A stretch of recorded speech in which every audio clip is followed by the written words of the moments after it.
Colorado 45, TCU 42. Just how good can this Colorado team be?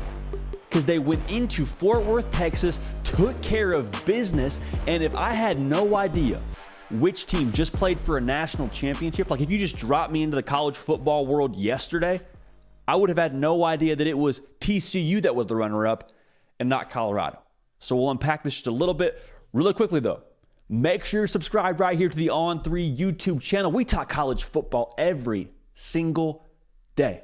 Make sure you're locked in with us. We're rolling now, okay? No more time for missing shows. No more time for missing videos. We're live Tuesday, Wednesday, Thursday, 11 a.m. Eastern. Once you're locked in, follow me on Twitter and on Instagram at JD Piquel.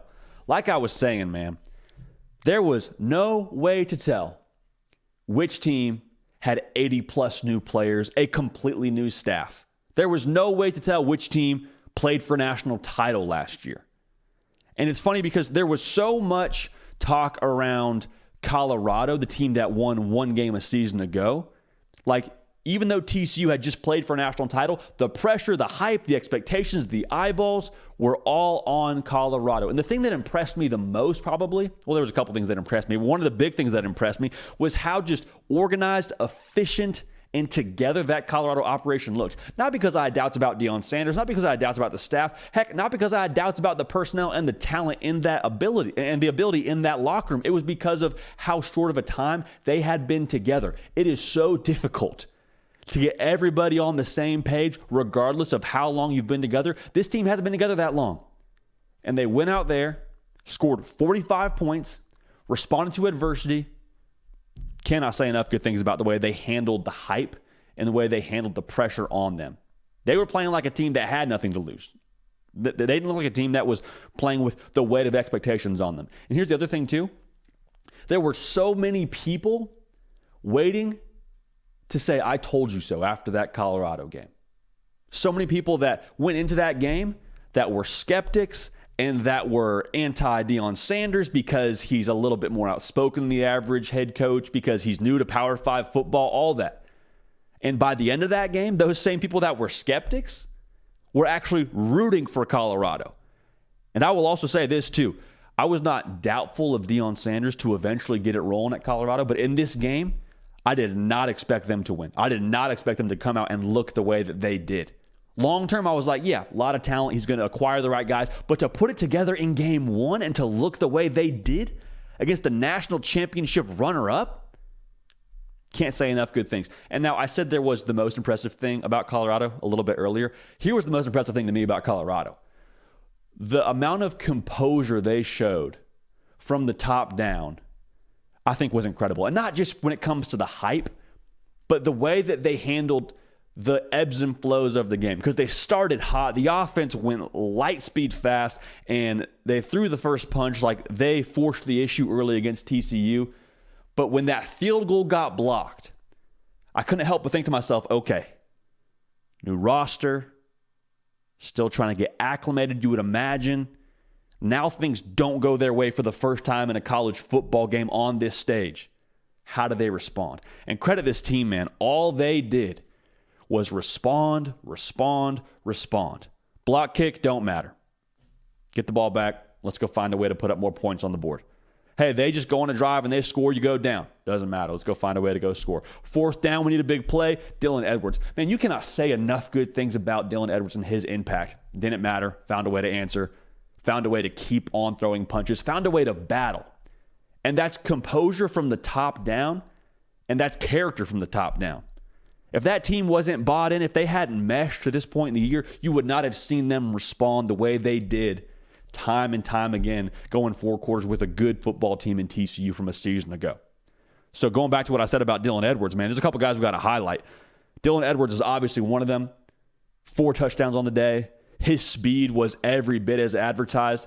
You saw him have a tough break early in the game with fumbling the football. Doesn't matter. Shakes it off, goes out there and makes the play to ultimately win the football game. Shedeur Sanders, man. Both him and Travis Hunter, we knew they were talented. Frankly, I was curious to see how Shedeur Sanders would operate because the entirety of their game plan was predicated on him being successful, him being decisive, him being dialed in, and he was exactly that. Over 500 yards passing. He was over 80% completion percentage or just around there, 4 touchdowns. He was the straw that stirred the drink. He got the ball out of his hands quickly, was able to take pressure off the offensive line, was able to get the ball to playmakers and let them do what they did. And Travis Hunter being one of those guys, man, he removed every single bit of doubt that anybody had about him. Because we hadn't seen him or Shedeur Sanders now at the FBS level. And it wasn't that there was a ton of doubt around could they play. It was how will they acclimate and how will they be able to fare in their first game.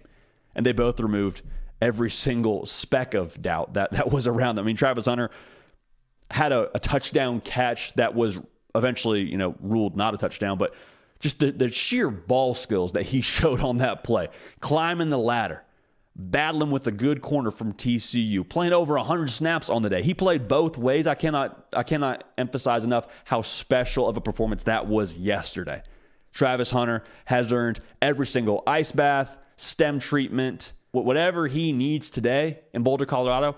I hope he's getting it. I hope he's getting it in spades, because what he did yesterday was nothing less of special. And so when we look forward now, the question still has to be, how good can they be now? Because I don't think a lot of people, myself included, expected the performance from Colorado yesterday. And guess what, y'all? I was wrong. I was wrong in this game about Colorado. And I am happy to admit that. What they did yesterday, I think, opened the eyes of a lot of people, and rightly so. But now the question and the challenge is, how do you handle success in this fashion? Because Coach Prime beats to his own drum, and I love it. And it's hard to read too much into what he says post-game, because Coach Prime is different than what Nick Saban does, and that's okay, because it seems like both of them work. There's a small sample size right now with Coach Prime. But you hear what I'm saying? The challenge is handling success like this and then going back into another national spot, welcoming Nebraska to your crib, and being able to not have that success impact the next week. So when it comes to Colorado going forward, man, you feel different about a lot of things that were previously question marks, about stuff that we were concerned could hamstring them in the season. It's only one data point. We don't want to overreact in week one. Don't want to overproject what they could be. But I think when you look at what happened yesterday, answered a lot of questions about the roster. They got dudes that can play now. Shedeur Sanders, can he be the guy? Based on yesterday, absolutely can be the guy to lead them forward. Travis Hunter, as advertised. The composure, the meshing of that team looks like it's way ahead of where I think a lot of people assumed it would be. So how good can they be? I think if yesterday is the base for them going forward, they can absolutely be a team that wins 6 games and beyond. Now, what does beyond look like remains to be seen. Again, it's only one game. I don't want to over-speculate and overhype Colorado, because, quite frankly, we shouldn't do that with anybody in week one. But to put on the performance they did yesterday in their first game on the road, incredibly impressive. We'll see what TCU is the rest of the way. We'll see how Colorado does the rest of the way. But it's very, very important that we understand that Colorado now is a team that we have to take seriously, at least for week 2 and going forward. So Coach Prime and company, taking care of business, making believers out of a lot of skeptics, heck, making fans out of a lot of skeptics. Like he said, Colorado, they're coming.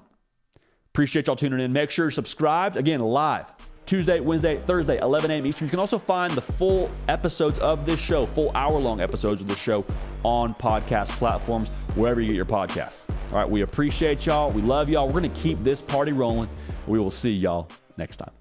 Hey, y'all. Thanks so much for watching. Subscribe to the channel here to make sure you don't miss an episode of The Hard Count. Also, be sure to check out other videos on the On3 YouTube channel.